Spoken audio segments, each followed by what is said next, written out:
Welcome again to Taking Stock for the week ending the 21st of November 2025. I'm Kien, Trinh, Head of Research at Stock Doctor. And joining me today is our Senior Equities Analyst, Jason Yin, to stream to you all things share market. Welcome aboard, Jace. How are you today? Very good, Ken. It's always a pleasure to be on these sessions. Yeah, we appreciate your insights, but as always, the information we provide today is of a generic nature and doesn't take into account your personal situation or needs. Remember, shares are volatile, so any past performance figures aren't a reliable indicator of future performance. Well, Jace, quite a volatile week for this week for Mm. global equities, both US and Australian markets. They started off weaker as uncertainty around the timing of the Federal Reserve rate cuts persisted. And also the recent US government shutdown, they also delayed key economic data, leaving investors navigating what many called a data fog and created choppy early week trading. Yeah, that's right, Ken. It's been a pretty interesting series of events, but sentiment definitely turned sharply midweek after Nvidia delivered a pretty much a blockbuster result. Revenue growth was 62% and guidance was well ahead of expectations, so that was pretty positive. The update did assure investors about the durability of AI and also the future demand, and that also helped the markets bounce a little bit as well because it did ease some of the concerns about stretched tech valuations and also any talk of an AI bubble. Yeah, but markets appear to be for a wild ride at the end of the week with volatility persisting. But speaking about technology, Jace, let's take a look at DroneShield, which has been one of the most volatile stocks on the market this week. Now, DroneShield, they develop counter-drone and electronic warfare technology, including sensors that detect hostile drones and the drone gun, which jams radio signals to disable them. Yeah, that's right, Ken. It's pretty interesting what's well happened with the company. They probably need something called a criticism shield after what's happened.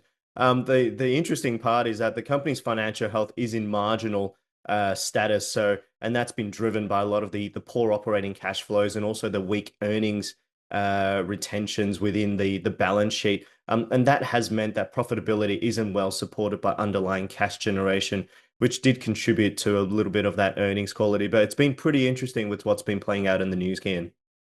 Yeah, certainly a weak earnings quality there, but it's been a strong thematic play on rising defense spending. But it's also a great case study as well on why investors should focus on fundamentals. The share price has plunged after the CEO, chairman, and director sold close to 70 million worth of stock, and the US division CEO, he resigned without explanation. And these events followed a major disclosure error where the company mistakenly announced new US contracts and later had to withdraw these announcements.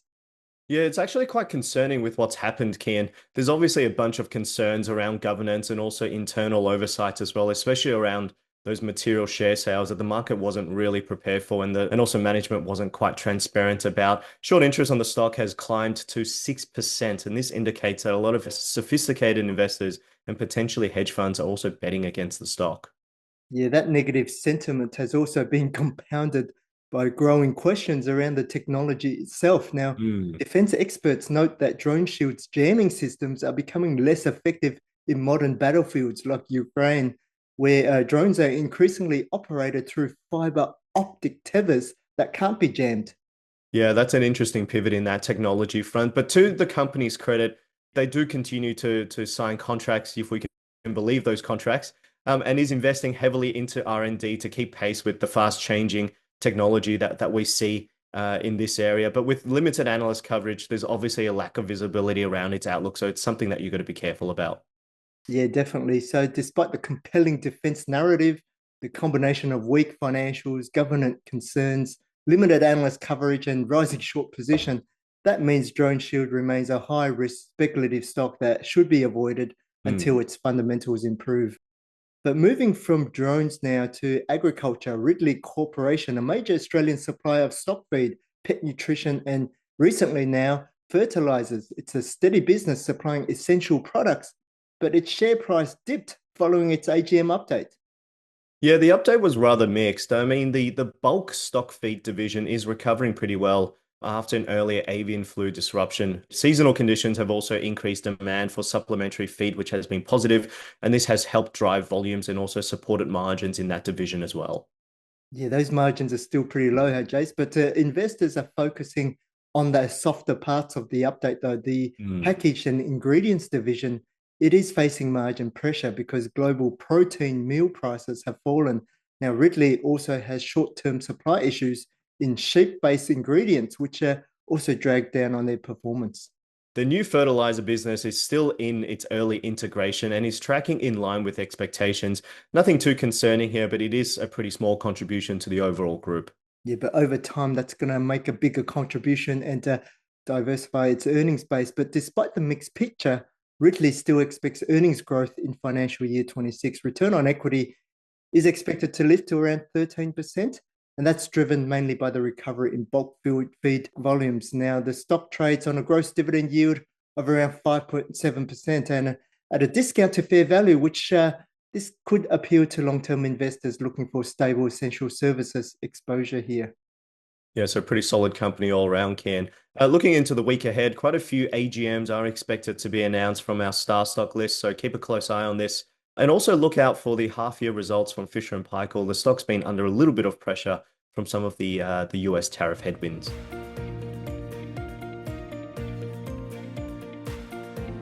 In Under the Microscope this week, we're taking a look at Technology One. They build cloud-based business software used by governments, universities, and large enterprises to run finance, for instance, HR, payroll, asset management, and other mission-critical functions. Now, it's a highly sticky SaaS business built on recurring revenue. Yeah, Jace? Yeah, that's right, Ken. And the company reported its FY25 result this week. On the surface, performance looked pretty strong. I mean, margins were pretty steady at 23%. Return on equity was solid at 33%, and recurring revenue continued to grow, but the share price did fall quite sharply. Yeah, and the main reason for that was really based on expectations with Technology One Yeah. trading on a very high PE multiple of around 80 times before the share price fall. Certainly, the bar is extremely high. Even a small miss here versus market expectations can cause quite a big share price reaction. That's exactly what's happened, Ken. And annual recurring revenue ARR came in a little bit below what the market was hoping for. And also management's FY26 guidance still implies growth, but in terms of tone was a little bit soft and more measured this time. So it really include the beat and raise that many investors were accustomed to. That was obviously enough of a trigger to precipitate a double-digit sell-off in the share price.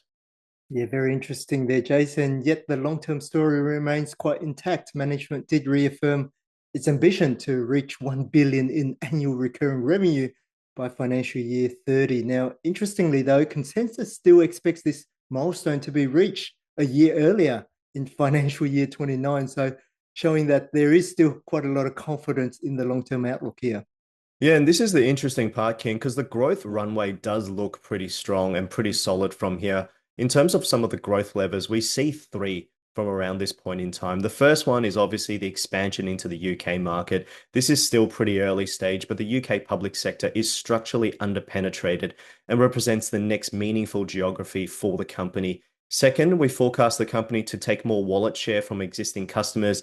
Think of upselling of additional modules, workflow automation, analytics, and also some of the budgeting tools that they've recently launched. And lastly, this is probably the exciting part. The company did showcase AI-driven product upgrades, which should increase customer stickiness like that you referred to earlier, Kien, and also potentially support higher annual recurring revenue over time. Yeah, there's certainly not many AI stocks in the Australian market, but this certainly provides you with that thematic to follow and to gain exposure. But the recent pullback has made the valuation more reasonable for long-term investors, though, who believe in that structural growth of cloud software, particularly in government and education and AI investing. This could be an attractive entry point. That's right, Ken. And the company remains one of the highest quality software businesses on the ASX with a strong financial health, high cash generation, also very loyal customer base as well. The key is going to be seeing how the annual recurring revenue will re-accelerate, and that will ultimately drive the next leg of growth.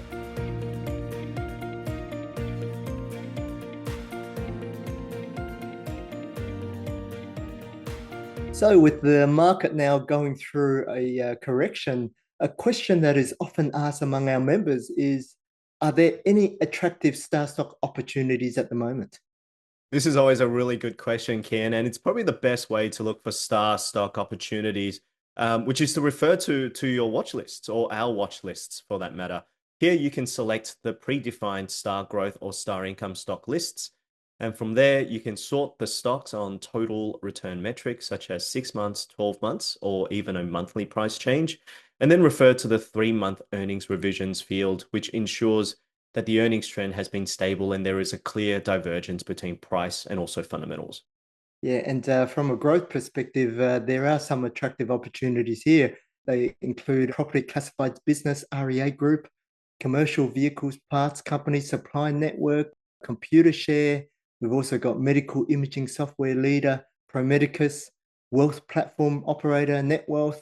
You've got gaming business, Aristocrat, and management software provider, Technology One, which we spoke about, not to mention wealth platform provider, Bravura, and those sleep apnea specialist companies, Fish and Paykel and ResMed.